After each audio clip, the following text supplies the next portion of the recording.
Wow, this Terrance Gangsta Williams, aka OG Giggity. Yes, indeed. Well, I'm enjoying life, y'all. But I was just sitting here, right, reminiscing, right. I was thinking about when Killer Stone was alive, bro. Um, some coke had come up missing, some of his drugs come up missing, right. I hit him, but he didn't know for sure I hit him. And let me tell y'all who he had in the hallway with them choppers waiting to chop me down. He had Waco. Y'all know the song. Y'all hear that? Know your clap? Bump, bump. He had Waco and his brother Disco. But so happened like we was like about like a good, I'm gonna say 30 yards, 30 football, like the football field, count them like that.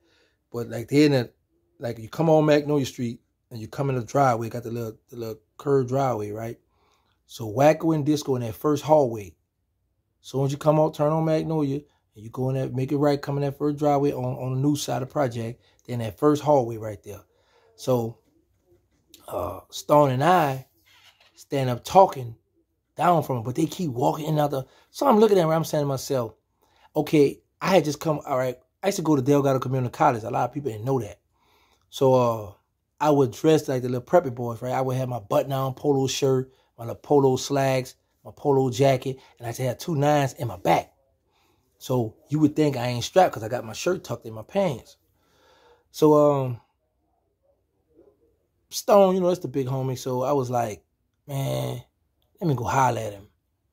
Even though I did bust a move, he don't know for sure I bust a move, but he got a feeling because I'm coming up with these Rolex watches. He saw me in the Q45. He like, man, hold up, something ain't right. So as we stand up talking, I'm seeing them keep coming in and out the hall. They'll come out, look, and then walk back in. They'll come out and look. And I'm like, bro, I'm saying to myself, man, if y'all come out that hallway and lift a chopper, I'm going to work big homie right here because y'all, he don't know I'm strapped, right? So this is how I want to reveal that I was strapped because a white car pull up. Dude jump out named Heron. Somebody had just hit him up. So he was like, hey, gangster, man, you got to hit out on them boys out the Calio? I was like, why, what's up? Why you ask that? He was like, man, because I heard they the one burnt your truck up. My QX4 Infinity, right? I'm like, where you hit it? He said, man. So Stone looking like, he a little like, who is this? We both kind of like, who? First of all, because that was my first time seeing him back there in the project. I'm like, who are you? Just put up. So I'm like, man, who sent you? You know what I'm saying? But so happened, I turned around and I put both of my hands in my jacket and I turned around and raised my jacket up and showed Stone like, I'm strapped, don't worry, I got you. He just smirked, he smiled because, I was his little shooter, you know what I'm saying? So I guess it made him feel like, boy, I see you, boy, you still on point. But at the end of the day, now you got these other 2 little young ones you trying to raise. It ain't gonna never be no more gangster. You know what I'm saying? But now you might got some people who gonna squeeze, but they weren't gonna squeeze how old Giggity was gonna squeeze. You dig? So the dude, we talk a little bit. I say, look, man, I'm gonna get with you, So, he walk off. So me and Stone, we finished talking. And I was like, listen, man, that Q45, that silver when you see me flying up the avenue, hanging out the sunroof, that wasn't even much mine, man. That was for old boy. I say, these the Rolex watches in Geneva, man, these things ain't much real, bro. I've been faking it till I make it. I've been tricking a lot of these dope boys, bro, around the city, making them think I'm big balling. I got all the jewelry, and they come, they want to score, or they want me to score, and I'm jacking them, bro. I'm just out here wild. I'm getting how I live, man. So he looking at me like, wow. So I guess at the time, like I said, at the time, I didn't know he already had snaked me by burning my truck, right? So he looking at me like, man, like I didn't pull the trigger on my little man, you know what I'm saying? And all the while he might ain't the one that hit me. All the while I was the one that got him, but I didn't admit it. That yeah, I got you, boy. I caught you slipping. I got at you, So we finished talking. We had planned to hook up later on, but I just ain't feel right because I was like, when you come through the cut to come by this house, it's dark right there, and it's been a lot of stuff that did happen right there, man. There's been some bodies that have been dropped. It's just been a lot of stuff that's been up in that cut, and people out there know. how the lights will be on 1 minute and it'll get dark in that courtyard. They know. So boy, you know, remember Jews say you got stuck in on New Year's Eve, couldn't leave, it was hard to breathe. That's how it be, boy. It be hard to breathe. So I was like, nah, giggity, you be playing it too close. Now you done went around there playing on the man intelligence. Now all the while he had to burn the truck now. He got me now. He got my favorite little truck, that little QX4 now. I was in love with my little ride, but he caught me slipping. He caught me slipping, y'all, and he burned my truck. You know the most important thing on my truck that I really like? Y'all ain't gonna believe this. I had a license plate.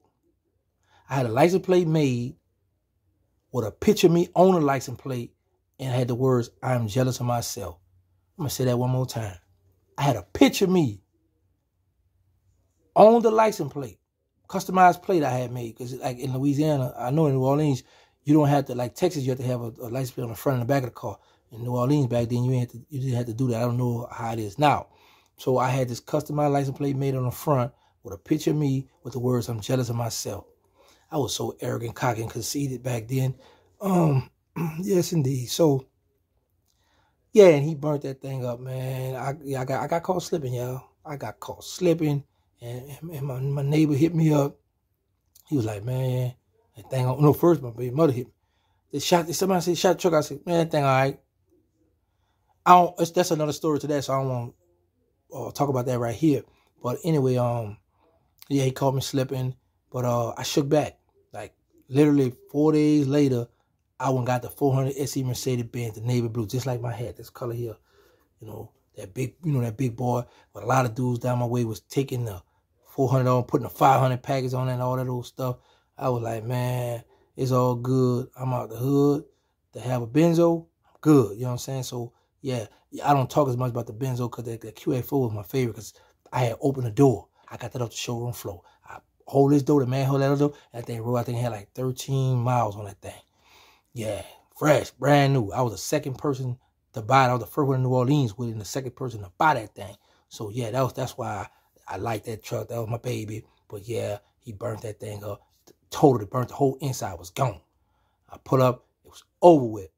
But, you know what I'm saying? See, when you out grinding, getting that money, you got to save and be prepared for when things like that happen, you know? And I was prepared. Actually, it was for Christmas Eve. It was Christmas Eve he burnt that thing. And, y'all, guess what, y'all? Even though I don't celebrate birthdays and holidays, but I've been blessed so far, and God will, I'll be here to see Christmas. Wow. Man, this time been going by so fast. And I've been doing it all, hanging on the internet with you guys. Oh, man, you gotta love that. But be on the lookout, man, because we've been out here moving with a nonprofit organization. It's called They Need Us. Queen France and myself, we've been going to shelters. And it's been touching because I know how my name been on this social media, on this internet, and when people been recognized who we are, they coming out, we taking pictures with them, and they just so excited to know that it's someone else outside of this shelter that love them, that's there for them to help and support. And the stuff that we've been providing and getting for them, well, majority of the stuff we've been paying out our own pocket. You know, we don't have no funding, nobody, give us no check or nothing. We had one guy out of Atlanta, he had a clothing store. He shipped some clothes to us. So that's some of the clothes that Queen France posted on our page. Man, we bought that to the shelter, and they loved that because they were brand new clothes, still the tag on, never been worn. But yeah, man, it just be so heart touching. And then, you know how people say you can't save the world, so it'd be so many people. And the shelter we go to, it'd be the shelter for the families. So now you got women in there and young girls in there with babies, little babies. They need coats. They need blankets, bro. These people need stuff, man. And, we trying to do what we could do for them to make them feel loved, But, my mission when I first come on, I've been telling y'all from day one that I'm on this at-risk youth, and I'm going to continue to be on that. I'm trying to get to these juvenile facilities and all these other places to go start talking to them. But like I say, the nonprofit organizations we have, we've been on the move, y'all. So that's enough, man. I want y'all let y'all know the motto: say no to drugs, stop the violence, and let's put them guns down. And you know what? Let me tell y'all something. Because somebody brought it to my attention. They was like, man, you know what's crazy? He said, man, you of all people is the right person to say no to drugs. He said, because you never in your life done drugs. And I was like, you know what? You're right. I never done drugs. I've never in my life done drugs. I was like, wow, man. But anyway, man, thank you all for hanging out with me. Thank you all for supporting me, for viewing my content. Just thank you all for being there. And just like I did when I made 50,000 subscribers, but by the time I got my check, it was at 60-something, and I promise you all, I gave up $1,000. No cap. Go back and check my live. For those who just tuned into me, who just subscribing to my channel, go check my live. I don't do no capping. Yeah, to show the supporters, to show the people who've been showing me support. Yeah, we gave back $1,000. Go back and look. We get it on the live. Cash out the people right on the spot. We asked them questions about my video. We did that. I said to say this here. When I get to 100,000 subscribers, we're going to come out with another rack, and we're going to do some other trivia questions. I'm going to keep showing love. You all show me love. I got to give back. That's how old Giggity get down. Wow, I'm out.